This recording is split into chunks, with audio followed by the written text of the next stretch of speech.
Quick reminder, we have the Dio, yes, as the Golden Lord up, and we also have the Water Enchantress playmat up as well. I will leave a link down below so you guys can pick one of these up if your heart desires. Let's talk about looking down the pipeline here for the WCQ and a little bit of what's going on for the rest of the year for Yu-Gi-Oh! I'm betting 30% of you guys that have not smashed the 11 incredible that subscribe button, smash it so we can climb up the 100k ladder. This is where I would put my potential for the WCQ this year, but Konami took it from me. Alright, so what's going on here with the WCQ? Well, recent delays have pretty much disappointed me and all of my playtesting. The one deck that I really wanted to play for the WCQ this year was actually the Mystery Rune deck. And well, after recent limitations here, they've actually, by Mystery Rune, I won't get the chance to play you until literally late September. But that's after Splight format, so I'll be dealing with other toxicity at this point in time. So as we look down the pipeline here for the NAWCQ here, what are we looking at here in terms of things? Well, the last real anything that we get here is actually the Water Duelist Pack here. Now, for those of you that don't know, there's not really a huge amount of impactfulness that really kind of stems into the WCQ for this point. I think Marincess out of that Duelist Pack is the most, how do you say, impactful real thing, because Marincess gives the chance to have another competing deck, and once again at a higher tier level here, if players don't know what they're really doing against the deck, then they're going to find themselves in a particularly rough situation. The only other real interesting thing that Duelist Pack brings to the table is the fact that you can do the Leviathan Kairishin little lock and floodgate your opponent out. Now, if Umi's face up on the field, congratulations, you're going to, Value Town in terms of that. But, what other real value do you get outside the Duelist Pack? Because the Baryon rank up magic stuff isn't that crazy in terms of real projected value out of that. So that leaves us with the big question of, oh boy, hi Despia, hi Punk, a high current format that we've all, kind of come to expect out of this. Now, the most interesting thing out of later WCQs that we saw was always that little last minute set that could, make or break something here. And that's what we're not going to get this year.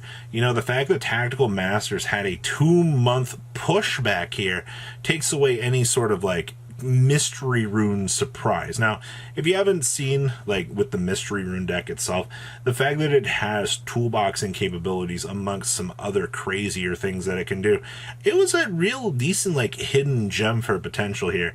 I was looking at the Sky Striker variant as something to play for the WCQ. I've done a lot of play testing with it.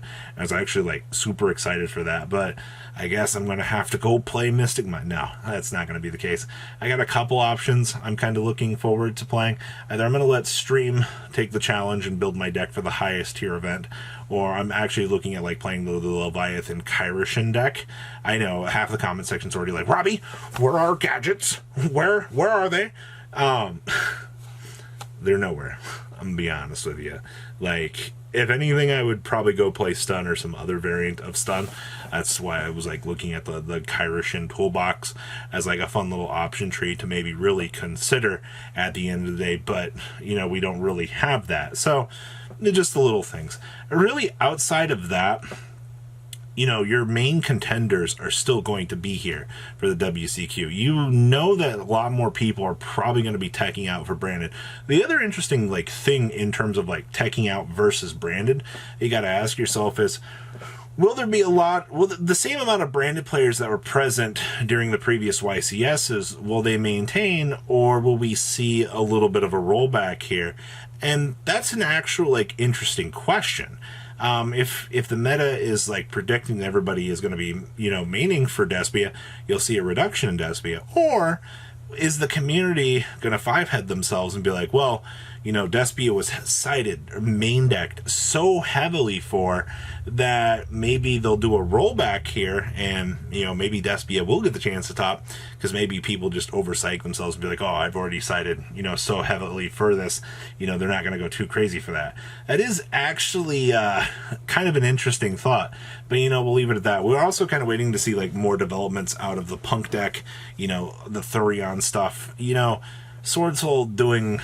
Sword Soul's the most basic deck next to Despia, I think, this format. I don't really think you'll see any like real explorations in terms of development for that. So I think the groundwork for the WCQ is pretty set for this point in time. Like I said, the only real like wild card that we could have had just got taken out of the metagame, so you won't have to actually really duel with that at this point in time. So, you know what? Kudos for that. So, that's your WCQ season. Now, as we look into August and July here, can you smell that? That's the smell of supposed Tier 0 Splight stirring up the format out here, going, what you gonna do? I'm actually expecting right before the set release that you can probably expect to see a ban list. Our little tradition as of late, if you've kind of noticed, is they usually drop a ban list right about the next big course set release. So if you're like looking at the format right now and you're like, oh no, like what's going to happen? I would probably look at Despia, and I'd probably look at Sword Soul, and probably, maybe the Punk Synchro box deck as I'm making this video, as potential things that Konami might not want to see past August. Though, with reprint windows and things coming up in those megatins, we might see a little bit more passive of a list. It will really depend on that. Power of the Elements is that next big impactful set, and I don't think, like, I know, like, people understand this, but for those of you that are watching this video and you don't understand this, you're going to be really disappointed here in the future. Truly, the last time we had a set as impactful as, Power was what? Back with Rise, where you had Droplet, the Dogmatica stuff come into the game. This set gives you 3 potential decks. Don't even get me started. Splight being your best powerhouse metagame contender. Alright.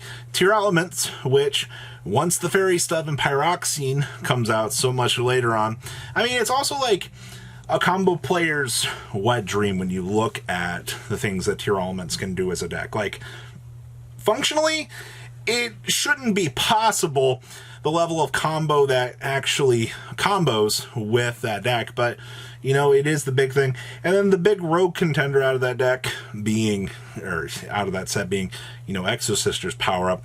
It's great. But you have the Earth Fairy stuff. Don't even get me started on like the new counter trap card that control decks get. Like, overall, it is one of the best sets that we've seen in the game in a very long time, and it's going to set the stage going forward here. You thought that the current power creep that was present in our format was really bad.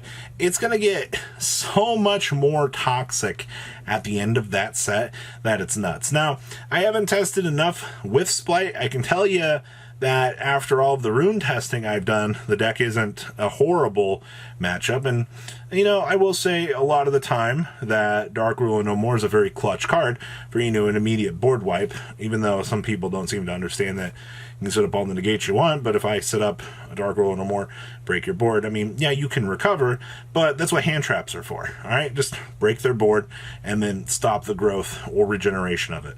Or in the case, just ogre the big gigantic Splight guy so he can't do his thing.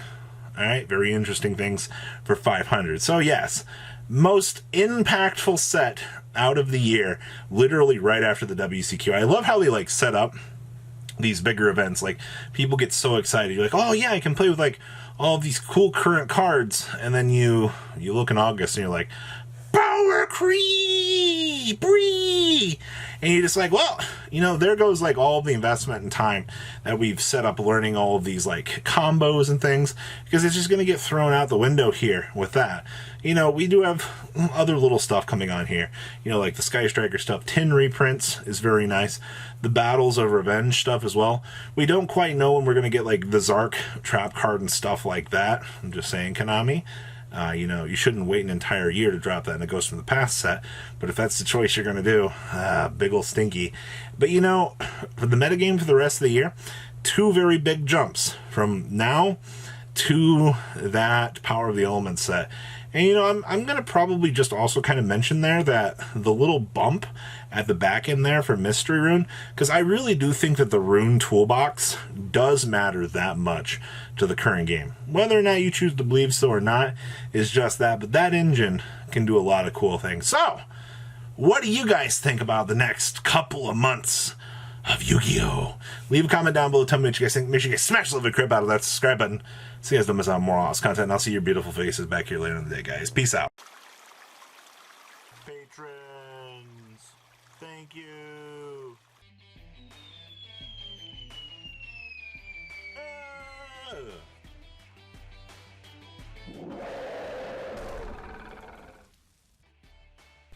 Thank you so much for watching. Check out these other videos.